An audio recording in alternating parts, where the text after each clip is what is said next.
Hello friends, இப்போ இருக்க young ஜென்ரேஷனுக்கு பார்த்தீங்கன்னா அந்த ட்ரெக்கிங் போகிறது ரொம்பவே அவங்களுக்கு பிடிச்சிருக்கு.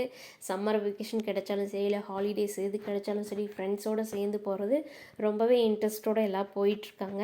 ட்ரெக்கிங்கோட மெயின் பர்பஸ் என்னன்னு பார்த்தீங்கன்னா, ஃபிசிக்கலை வந்து ரொம்ப ஃபிட்னஸாக வச்சுக்கிறது. இப்போ மலைகளில் ஏறும்போது நிறைய நம்ம நடப்போம்.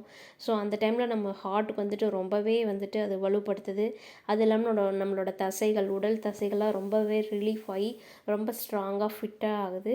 தென் பார்த்திங்கன்னா இந்த ஸ்ட்ரெஸ் ரிலீஃப், மன அழுத்தத்துலேருந்து நிறையவே அது வந்து குறையிறதுக்கு நிறைய வாய்ப்புகள் இருக்குது. அந்த இயற்கையை நம்ம ரசிச்சுட்டு போகும்போது, அந்த அனிமல்ஸ், அந்த குருவி இதெல்லாம் நம்ம பார்க்கும்போது நம்ம மனசு வந்துட்டு ரொம்பவே ரிலாக்ஸ் ஆகி அந்த ஸ்ட்ரெஸ் வந்து கம்ப்ளீட்டாக போயிடுது. அது இல்லாமல் நிறைய சவால்களை வந்து நம்ம கடந்து போகிறோம். அந்த பாதைகள் பார்த்திங்கன்னா ரொம்ப கரடு முரடாக இருக்கும்.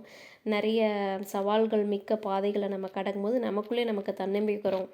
அந்தளவு இருக்குது. நெக்ஸ்ட்டு பார்த்திங்கன்னா நம்ம ஃப்ரெண்ட்ஸோடு சேர்ந்து ஒரு டீமாக போகும்போது அந்த யூனிட்டி, ஒரு டீம் ஒர்க் சேர்ந்து செய்கிறதுக்கான அந்த எல்லா கெப்பாசிட்டியுமே நமக்கு அது வந்துட்டு நிறைய லேர்ன் பண்ணலாம். அந்த இடத்துல வந்துட்டு நிறைய இயற்கையை ரசிக்கலாம்.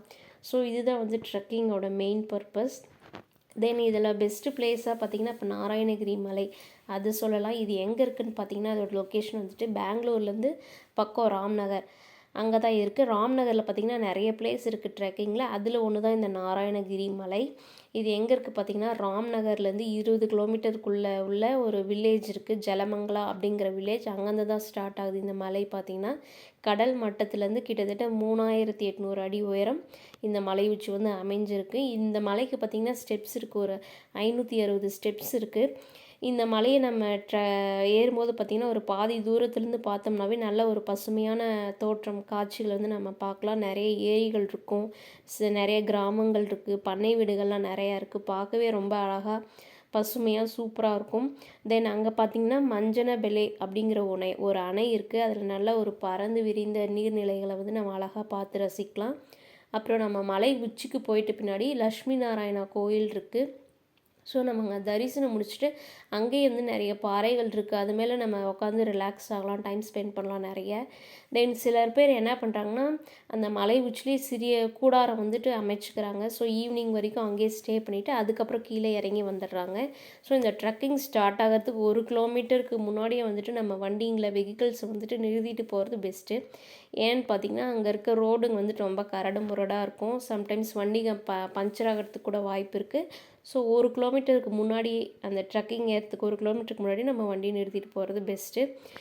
இந்த ட்ரெக்கிங் போகிறதுக்கு வந்து பெஸ்ட்டு காலம், பெஸ்ட் மந்த் எதுன்னு பார்த்திங்கன்னா செப்டம்பர் மந்த் டு பிப்ரவரி, அந்த மந்த்துக்குள்ளே போனால் வந்து ரொம்ப பெஸ்ட் எக்ஸ்பீரியன்ஸ் நமக்கு கிடைக்கும்.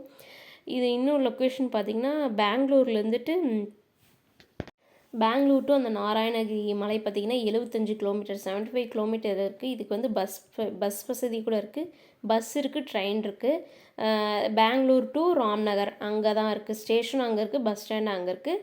அங்கே இறங்கிட்டு கூட நம்ம ஆட்டோலையும் போய்க்கலாம், அந்த மாதிரி போய்க்கலாம். வண்டி இருந்தால் வண்டிலையும் போய்க்கலாம்.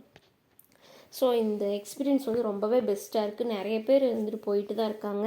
ஸோ நீங்களும் ட்ரை பண்ணுங்கள். கண்டிப்பாக அந்த வீடியோ பிடிச்சிருந்தா ஒரு லைக் பண்ணிடுங்க. அண்ட் இது வரைக்கும் நீங்கள் சப்ஸ்கிரைப் பண்ணாமல் இருந்தால் சப்ஸ்கிரைப் பண்ணிடுங்க. தேங்க்யூ.